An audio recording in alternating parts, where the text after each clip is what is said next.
সংকেতের পরে বিস্তারিত জানবো প্রতিনিধি সোমরাজের কাছ থেকে। সোমরাজ, কতজনের মেধা তালিকা, তার সঙ্গে এই মেধা তালিকায় যারা রয়েছেন তারা কবে নিয়োগ পাবেন? মোট ৯,৫৩৩ জনের মেধা তালিকা প্রকাশ করলো প্রাথমিক শিক্ষা পর্ষদ। ৪৮ ঘন্টা আগেই সুপ্রিম কোর্ট সবুজ সংকেত দিয়েছিল প্রাথমিক শিক্ষক নিয়োগের মেধা তালিকা প্রকাশ করতে পারবে। সেই মোতাবেক প্রাথমিক শিক্ষা পর্ষদ আজই কিছুক্ষণ আগেই প্রাথমিক শিক্ষা পর্ষদের ওয়েবসাইটে মেধা তালিকা প্রস্তুত করেছে।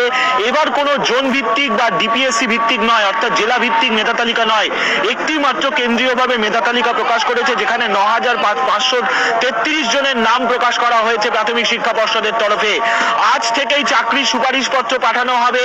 মূলত যারা সুযোগ পেয়েছেন বা সফল হয়েছেন আগামী ৭ দিনের মধ্যে তারা চাকরিতে যোগ দেবেন, তেমনটাই প্রাথমিক শিক্ষা পর্ষদ জানাচ্ছে।